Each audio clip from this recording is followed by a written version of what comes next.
அவளோட சுயநலத்துக்காக எல்லாரோட வாழ்க்கையிலயும் விளையாண்டுருக்கா. அவளை நான் சும்மாவே விட மாட்டேன். அவ எங்க இருந்தாலும் சரி, அவளை தேடி கண்டுபிடிச்சோ அவளை கொன்னே தீருவேன். எந்த ஒரு பிரச்சனைக்கும் பழி வாங்குறதுங்கிறது தீர்வாகாது. அதைத்தான் அர்ஜுன் கிட்டயும் சொல்லி புரிய வைக்க முயற்சி பண்றேன். அப்படின்னா இவ்ளோ தப்பு பண்ண அவளை அப்படி விட சொல்றீங்களா நீ? இல்ல அனீஸ், சட்டப்பூர்வமா அவளுக்கு என்ன தண்டனை வாங்கி கொடுக்கணுமோ அதை நான் வாங்கி கொடுக்குறேன். அவ வாயாளி உண்மையை நான் வர வைக்கிறேன். உங்களுக்கு தெரியாத நீ இத்தனை வருஷமா என்ன நடந்துச்சு ஏது நடந்துச்சுன்னு தெரியாம குழம்பி போயிருந்த. இப்பதான் எனக்கு எல்லா விஷயமும் புரிய வருது. ஃப்ரெண்டுன்னு கூட இருந்துட்டு கூட இருந்து கல் தடுத்துட்டான். அவ இப்படி என் வாழ்க்கையில விளையாண்டுப்பானு சத்தியமா நான் எதிர்பார்க்கல. நீ அவளை நான் சும்மா விட போறதாவே இல்ல. டேய் கொஞ்சம் பொறுமையா இரு. இப்ப அவசரப்பட்டு ஏதாவது பண்ணி பிரச்சனையை பெருசு பண்ணிடாத. அர்ஜுன், அனீஸ்க்கு சொல்றதா உங்களுக்கும். தயவு செஞ்சு உங்க பழிவாங்குற எண்ணத்தெல்லாம் விட்டுட்டு நீங்க உங்களுக்காக வாழ ஸ்டார்ட் பண்ணுங்க. நீங்க இழந்தது ரொம்ப பெரிய விஷயம்தான், நான் இல்லைன்னு சொல்லல. ஆனா இப்போ உங்களுக்காக ஒரு உறவு காத்துக்கிட்டு இருக்கு. சாரி மேடம், என்னால முடியாது. நான் எடுத்த முடிவுல இருந்து எனக்கு எந்த மாற்றமும் இல்ல. சரி, லட்சு எப்படி இருக்கா? அவளை ஒரு முறை நான் பார்க்கலாமா?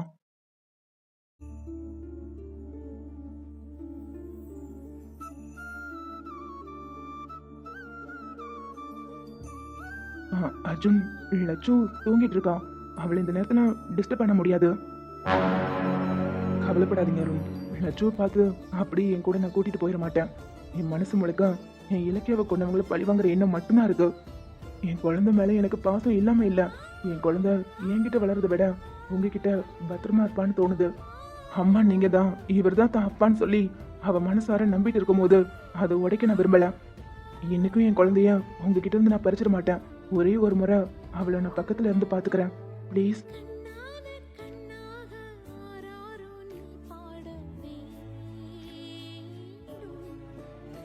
ஓகே அர்ஜுன். ஐஷு எங்க போற? நில்ல. ஏய் ஐஷு. ஏய் லூசு, மழை பெஞ்சுக்கிட்டு இருக்கு, எங்கடி போற? நான் எங்க போனா உங்களுக்கு என்ன? ஐஷு இப்ப என்னாச்சு உனக்கு? எனக்கு ஒண்ணும் ஆகல. இப்பதான் நான் ரொம்ப தெளிவா இருக்கேன். ஏய் இப்ப என்ன நடந்துச்சுன்னு இப்படி கோவப்படுற? உள்ள நடந்த அவ்வளத்தையும் நீயும் கேட்க தானே செஞ்ச. அந்த பூஜா செஞ்ச சதிக்கு நான் என்ன பண்ண முடியும்? என் லைஃப்ல இவ்ளோ பெரிய விஷயத்த அவ பண்ணிருப்பான்னு சத்தியமா நான் எதிர்பார்க்கல ஐஷு. இன்னும் அந்த அதிர்ச்சியில இருந்தே நான் இன்னும் வெளியே வரல. அதுக்குள்ளேயும் நீ வேற படுத்தாத. ஒழுங்கா உள்ள வா. இந்த மாதிரி நேரத்துல கோவப்பட்டு கத்தக்கூடாதுன்னு பாக்குறேன். வா ஐஷு. ஐஷு நடந்த உண்மைதான் தெரிஞ்சுக்கிட்டீங்களா? அப்புறம் எதுக்காக இவர் மேல கோவப்படுற? நடந்த உண்மையெல்லாம் தெரிஞ்சனாலதான் அதி கோவப்படுறேன். நீ சொன்னது கரெக்ட் தான் அதி. இவருக்கு என் மேல துளி கூட காதல் இல்லவே இல்ல. ஐஷு சரி, மழை பெய்யுது. இந்த மாதிரி நேரத்துல மழையில நனைஞ்சா உனக்கும் உடம்பு சரியில்லாம போயிடும், நம்ம குழந்தைக்கும் உடம்பு சரியில்லாம போயிடும்.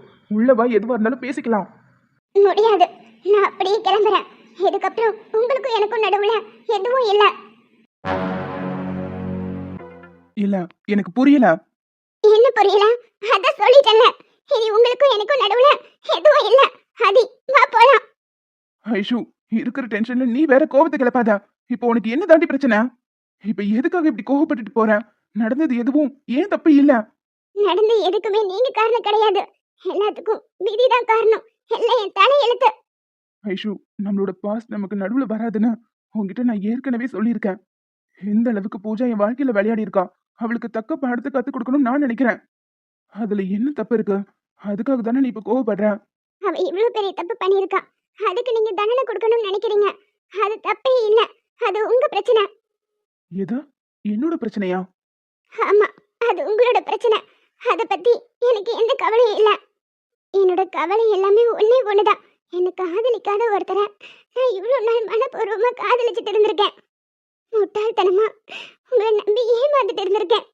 என்ன, நான் உன்னை காதலிக்கலையா? ஆமா, நீங்க என்ன சுத்தமா காதலிக்கவே இல்லை. நீங்க காதலிச்சது உங்க இலக்கியாவோட கண்ணை மட்டும்தான். ஒரு தடவை இல்ல, எத்தனையோ முறை இந்த கண்ணு உங்க இலக்கியாவை ஞாபகப்படுத்துறதா சொல்லியிருக்கீங்க. நான் அப்ப கூட அதை பெருசா எடுத்துக்கல. இப்பதான் எனக்கு முழுசா புரியுது. இந்த கண்ணு மட்டும்தான் நமக்குள்ள இருக்கிற ஒரு கனெக்ஷன். மத்தபடி வேற எதுவுமே இல்ல. நீங்க காதலிச்சது என்ன இல்ல. இப்பவும் உங்களோட காதல் இலக்கியா மேல மட்டும்தான். அவங்க ஏதோ ஒரு ரூபத்துல என் மூலமா வாழ்ந்துட்டு இருக்கிறதா நினைச்சு அந்த உணர்வுல தான் இத்தனை நாளா என்ன காதலிக்கிறதா நீங்க நினைச்சிட்டு இருந்திருக்கீங்க.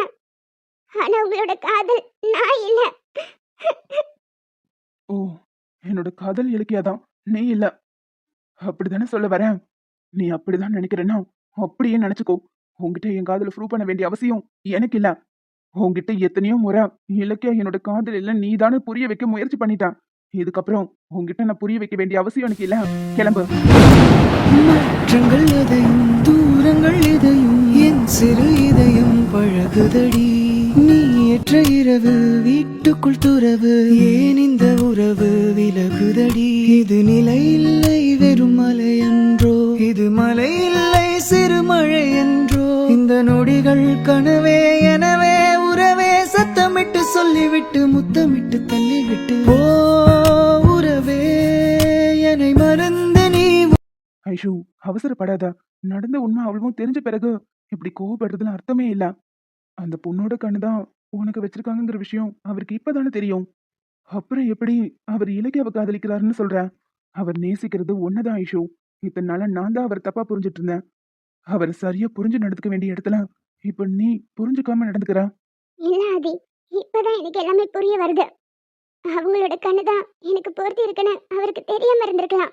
ஆனா அவர் எப்பவுமே என்கிட்ட நெருங்கும் போது அவர் என்ன பத்தி பேசினதை விட கண்ணை பத்தி தான் அதிகமா பேசியிருக்காரு. இதுல இருந்தே தெரியல அவர் நேசிச்சது என்ன இல்ல, நான் தான் அவர் என்ன காதலிக்கிறாருன்னு நினைச்சு இவ்வளவு நாள் ஏமாந்துட்டு இருந்திருக்கேன். நான் இப்ப என்ன சொன்னாலும் நீ புரிஞ்சுக்கிற நிலைமையில இல்ல. சரி, மழையில ரொம்ப நேரம் நிக்க வேண்டாம், கிளம்பலாம். நான் கார் எடுத்துட்டு வரேன்.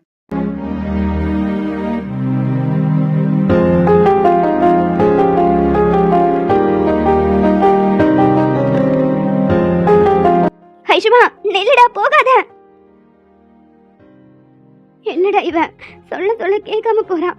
இத்தனை நாள பிள்ளைங்க ஒன்னா வாழ்ந்தோம், சந்தோஷம் நிம்மதி எதுவுமே இல்லாம இருந்துச்சு. இப்பதான் எல்லாம் சரியாகிட்டு வருதுன்னு நினைச்சிட்டு இருந்தேன். இப்ப மறுபடியும் அடுத்த பிரச்சனை. கவலைப்படாதீங்கம்மா, எல்லாமே சீக்கிரம் சரியாயிரும்.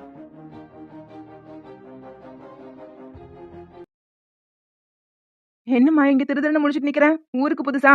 ஆட்டோ எதுவும் வேணுமா? ஆமாங்கக்கா, பஸ் ஸ்டாண்டுக்கு ஆப்போசிட்ல நின்னா ஆட்டோ வரும்னு சொன்னாங்க. இங்க ஆட்டோல நிக்குது, ஆனா ஆள் தான் யாருமே இல்ல. அதான் பார்த்துட்டு நிக்கிறேன். இப்படி சும்மா நின்னுட்டு இருந்தா எப்படிமா வரும்? ஆட்டோன்னு கூப்பிடணும். சரி வா, அந்த ஆட்டோ என்னோடதான், நானே கூட்டிட்டு போறேன். என்னது, உங்க ஆட்டோவா? அட ஆமாம்மா. அக்கா, நீங்க ஒரு பொண்ணு, நீங்க எப்படி ஆட்டோ ஓட்டுவீங்க? இந்த காலத்துல பொண்ணுங்கெல்லாம் ஏரோப்ளேனே ஓட்டுறாங்க. ஆஃப்டர் ஆல் ஆட்டோ ஓட்ட மாட்டோமா? அட நம்பி ஏறுமா, நான் கூட்டிட்டு போறேன். இல்லக்கா, பரவாயில்ல இருக்கட்டும். நான் வேற ஏதாவது ஆட்டோ பிடிச்சிட்டு போய்க்கிறேன். என்னது, வேற ஏதாவது ஆட்டோ பிடிச்சிட்டு போய்க்கிறியா? என்னை பார்த்தா எப்படி தெரியுது? ஆளுதான் பாக்குறதுக்கு இப்படி. ஆட்டோவை ஸ்டார்ட் பண்ண, சொல்ற இடத்துல நிறுத்துற வரைக்கும் கண்ணையே திறக்க மாட்டேன். அந்த அளவுக்கு ஆட்டோ ஓட்டுறதுல டெடிகேஷனா இருப்பேன் பாத்துக்கோ. கண்ணை திறக்கலைன்னா ரோட்டை பார்த்து எப்படி ஓட்டுவீங்க? அதெல்லாம் ஓட்டிடுவேமா. வந்து ஏற போறியா இல்லையாப்பா? இல்லக்கா, நான் பத்திரமா போய் சேரணும்னு நினைக்கிறேன். அட பயப்படாம வாமா, உன்னை பானையில கொண்டு போய் சேர்த்துறேன். என்னது, பாடையில கொண்டு போய் சேர்க்கறீங்களா? பத்திரமா கொண்டு போய் சேர்த்துறேன்னு சொல்றதா அப்படி மாத்தி சொல்லிட்டேன். டங்கு ஸ்லிப் ஆயிருச்சு. சரிங்கக்கா, சரி நீங்க போங்க, நான் வரேன். உள்ளூர்ல இருந்து ஒரு சவாரி வரமாட்டேங்குது. இந்த புள்ளைய கொண்டு போய் இறக்கி விட்டுட்டு நல்ல காசு தேத்திரணும். ஆட்டோல ஏறதுக்கே பயந்தியே, இப்ப எப்படி ஆட்டோ சும்மா ஜம்முன்னு போகுதா? போகுதுக்கா. சரி, போறவங்கள எங்க போறேன்னு கேட்க கூடாது. நீ எங்க போறேன்னு சொன்னீனா அங்க பத்திரமா இறக்கி விட்டுருவேன். ஐயோ சாரிக்கா, சொல்லவே மறந்துட்டேன். ஆக்டர் அனீஷ் இருக்கார்ல, அவரோட வீட்டுக்கு தான் போகணும். ஓ, அவர் வீட்டுக்கு தான் போறியா? அது நமக்கு நல்லா தெரிஞ்ச இடமாச்சே. 10 நிமிஷம் பாட்டு கேட்டுட்டு உட்காரு, உன்னை கொண்டு போய் இறக்கி விட்டுறேன். பாட்டா? ஆனா அக்கா, உங்க ஆட்டோல தான் நீங்க பாட்டே போடலையே. ஆட்டோ வெளியே நிப்பாட்டினாலே இந்த ரேடியோ போட்டி எவனாவது கட்டிட்டு போயிடுறான். அதான் மாட்டாம வச்சிருக்கேன். உனக்கு பாட்டு தானே, அதெல்லாம் நானே பாடுவேன். மீட்டருக்கு மேல ஒரு 50 ரூபா மட்டும் ஏத்தி போட்டு கொடுத்துரு. ஏ ஆட்டோக்காரன், நானும் தெரிஞ்ச ரூட்டுக்காரன். ஐயோ அக்கா, நீங்க பாடலாம் வேண்டாம். எனக்கு பாட்டு கேட்கறதுலாம் பிடிக்காது. நீங்க சும்மாவே ஆட்டோ ஓட்டுங்க. அனீஷ் சாரை பார்த்து நடந்த உண்மையெல்லாம் சொல்லி மன்னிப்பு கேட்டுட்டா எப்படியாவது பூஜாவை காப்பாத்துறதுக்கு ஒரு வழியை பார்க்கணும். அவர்கிட்ட போனதா நிச்சயமா இதுக்கு ஒரு தீர்வு கிடைக்கும். என்னம்மா பூஜா, உனக்கு ஏதாவது வேணும்னா சொல்லு, எடுத்துட்டு வந்து தாரேன். பாட்டி, அன்னைக்கு மாதிரி உங்க போனு கொஞ்சம் கொடுக்குறீங்களா? ஐயோ போனா? என்னால முடியாதுமா. உன் புருஷனை பத்தி நீ என்னென்னத்தையோ சொல்ற, அதெல்லாம் கேட்டாலே கொலை நடுங்குது. அவன் பாட்டுக்கு என் உயிருக்கு ஒலை வச்சுட்டானா இந்த வேலையை விட்டு எப்படா போவோன்னு இருக்கு. அப்படிலாம் எதுவும் நடக்காது பாட்டிமா. தயவு செஞ்சு போன் வாங்கி கொடுங்க. நாளாக நாளாக எனக்கு தான் சிக்கல். வயிற்றுல குழந்தையோட இருக்கேன். கொஞ்சம் என் நிலைமையை புரிஞ்சுக்கோங்க. என்ன மன்னிச்சிருமா. உன்னால முடிஞ்சத நீ ஏதாவது முயற்சி பண்ணி பாரு. நான் இங்கிருந்து போறேன். உனக்கு ஏதாவது வேணும்னா மட்டும் என்ன கூப்பிடு. தயவு செஞ்சு போன் வேணும், யாரு கூடயாவது பேசணும்னு மட்டும் சொல்லாத. அதெல்லாம் என்னால முடியாது. உனக்கு சாப்பிடுறதுக்கு ஏதாவது வேணும்னா சொல்லு, செஞ்சு கொடுக்குறேன். நீ என்னம்மா சரியா? சரி, நான் வரேன். அக்காவுக்கு ஃபோன் பண்ணி பேசி இவ்வளோ நாள் ஆகுது. இன்னும் நம்மளை தேடி வராம இருக்கான். இங்கிருந்து எப்படி தப்பிக்கிறது? இந்த குழந்தை எப்படி கலைக்கிறது? நாள் ஆக ஆக நினைச்சாலே பயமா இருக்கு. இந்த குழந்தை வளர வளர அவளிக்க முடியாம போயிடுச்சுன்னா அது நமக்கு தான் பிரச்சனை. இங்கிருந்து தப்பிக்க முடியுதான்னு பார்க்கலாம். இல்லைனா எப்படியாவது இந்த குழந்தைய கலைக்கிறதுக்கு ஒரு வழியை தேடணும். பேசாம ஸ்டெப்ல கால் தடிக்க விழுகிற மாதிரி விழுந்துட்டா என்ன? ஆக்சிடென்டெல்லாம் விழுந்த மாதிரி இருக்கும். இப்படியும் குழந்தையை காப்பாற்றணுங்கிற பதட்டத்துல நம்மளை அவன் ஹாஸ்பிட்டல் கூட்டிட்டு போவான். அங்கிருந்து எஸ்கேப் ஆயிட வேண்டியதுதான். பூஜா, கரெக்டான நேரத்துல வந்துட்டான். என்ன டார்லிங், அங்கேயும் இங்கேயும் நடந்துட்டு இருக்கிற மாதிரி இருக்கு. ஒழுங்கா உட்காந்து ரெஸ்ட் எடுக்கலாம்ல. இந்த மாதிரி நேரத்துல எல்லாம் நல்லா ரெஸ்ட் எடுக்கணுமா? டேய், இருக்கிற கோவத்துல ஏதாவது சொல்லிட போறேன். கடுப்பு கிளப்பாம இங்க இருந்து போயிரு. ஐயோ, சும்மா சும்மா இப்படி கோவப்பட்டு என்ன ஆக போகுது சொல்லு. நீ கோவப்படுறதுனால எதுவும் மாற போறது இல்ல. இங்க இருந்து நீ எங்கேயும் போக முடியாது. என் கூட தான் இருந்தாகணும். எதுக்கு இப்படி கத்தி வீணா டென்ஷன் ஆகி உன் உடம்புக்கு எடுத்துக்கிற? இப்போ நீ ஒரு உயிர் இல்ல, 2 உயிர். உன் வயித்துல என் குழந்தை இருக்கு. அதெல்லாம் மனசுல வச்சுட்டு அமைதியா இருன்னு. நான் எப்படி இருக்கணுங்கிறத நீ சொல்லாத. உன் வேலையை பார்த்துட்டு போறியா? ஓ, என் வேலையே இதானமா? உன்னை பாத்துக்கிறது மட்டும்தான் என் வேலை. பிகாஸ் என்னோட உயிர் உன் வயித்துல வளருது. நானே அதை ஏண்டா பண்ணி தொலைச்சோன்னு கடுப்புல இருக்கேன். எல்லாம் ஒன்னாலதான். ஏதோ உனக்கு சம்மதம் இல்லாத மாதிரி பேசுற. இங்க பாரு சத்யா, அன்னைக்கு நீ கம்பல் பண்ணிதான் இதெல்லாமே நடந்துச்சு. உன் மேல எனக்கு கம்ப்ளைண்ட் கொடுக்க தெரியும். என் மேல கம்ப்ளைண்ட் கொடுக்க போறியா? தாராளமா போய் கொடு. ஆனா அதுக்கு முதல்ல இந்த வீட்டை விட்டு நீ வெளியே போய் ஆகணுமே. அதுக்கு சான்ஸே இல்ல. இந்த குழந்தை பிறந்து நான் அதை கையில வாங்குற வரைக்கும் நீ எங்கேயும் போக முடியாது. அதுக்கப்புறமும் வேற வழி இல்ல. நீ என் குழந்தைக்காக என் கூட இருந்துதான் ஆகணும். உன் கனவெல்லாம் பழிக்காது.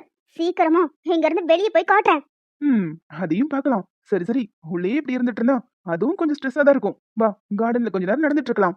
அதெல்லாம் ஒரு மண்ணும் தேவையில்லை. ஒழுங்கா ரூமை விட்டு வெளியே போ. அச்சோ, இப்ப நானே சொன்னேன் கோவப்படாதன்னு. திரும்ப திரும்ப கோவப்படுற.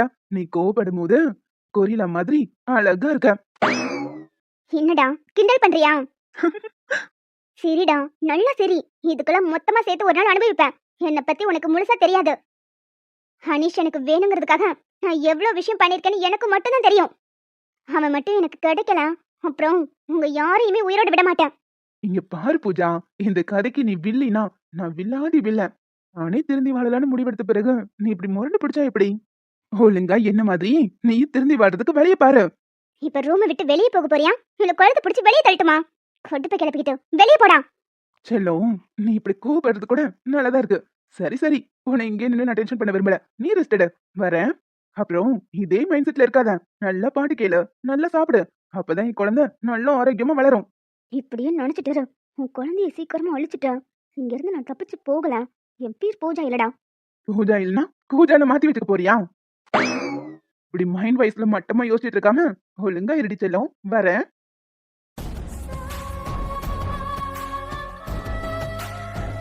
சும்மா வந்ததுல இருந்து அழுதுகிட்டே இருக்கேன்.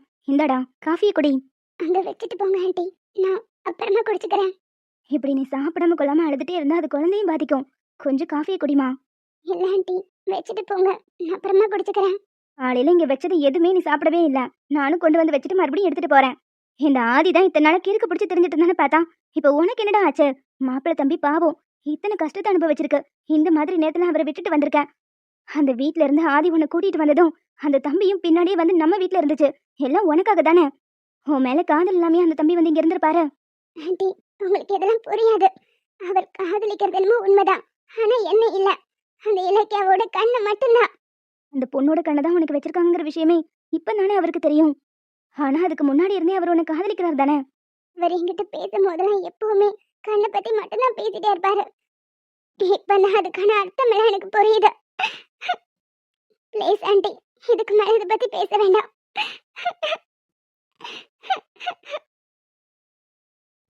நான் இப்ப என்ன சொன்னாலும் நீ புரிஞ்சுக்க போறதில்ல. சரி, இந்த காஃபி குடிச்சிட்டு ரெஸ்ட் எடு. ரொம்ப நேரம் அழுதுட்டு இருக்காத. அப்புறம் உடம்பு சரியில்லாம போச்சுன்னா குழந்தைக்கும் பிரச்சனை வரும். இந்தா புடி. இல்ல ஆண்டி, வேண்டாம். அட புடிடா.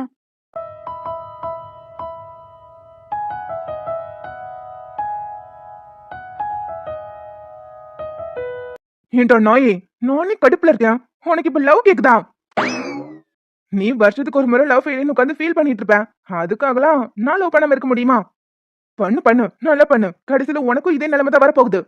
அட பாவி பயலே, இப்படி சாபப்படுறான். இப்போ உன் பிரச்சனை என்ன? உன் பொண்டாட்டி உன்னை விட்டு கோச்சிட்டு போயிட்டாங்க. திரும்ப அவங்கள கூட்டிட்டு வரணும், அவ்வளவுதானே? என்ன புரிஞ்சுக்காதவளை பத்தி எனக்கு எந்த கவலையும் இல்ல. ஆனா இந்த பூஜா என் லைஃப்ல இப்படி விளையாடி இருக்கா. அவளை சும்மாவே விடக்கூடாது. தேடி கண்டுபிடிச்சு அவளுக்கு தக்க பார்த்து நான் கத்து கொடுக்குறேன். டேய், முடிஞ்சு போன ஒரு விஷயத்துக்காக இப்ப இருக்கிறத இழந்துடாத. ஐஷு உன் மேல உயிரையே வச்சிருக்காங்க. இலக்கியங்கிற சாப்டர் முடிஞ்சு போச்சு. நீ எப்படியாவது ஐஷுவை கன்வின்ஸ் பண்ணி வீட்டுக்கு கூட்டிட்டு வர வழியை பாரு. அவங்க உன் மேல உயிரே வச்சிருக்காங்க. முடிஞ்சு போன விஷயத்துக்காக இவங்களை இழந்துடாத. என் மேல உயிரே வச்சிருக்கிறவதான் என்ன புரிஞ்சுக்காம என்னை விட்டுட்டு போனலா? விட்டுட்டு போனவளை பத்தி நான் இனி யோசிக்க போறதே இல்ல. மச்சான், நீ இப்ப கோவத்துல பேசிக்கிட்டு இருக்க. நல்லா யோசிச்சு பாரு. ஐஷு இல்லாம உன்னால இருந்துட முடியும்?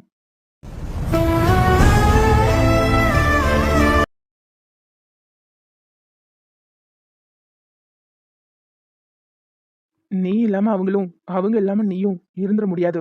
நல்லா யோசிச்சுக்கோ. உன் கடந்த காலத்துல நடந்த பிரச்சனைக்காக பழிவாங்க போறேன்னு சொல்லிட்டு இப்ப இருக்கிற உன்னோட வாழ்க்கைய விட்டுறாத.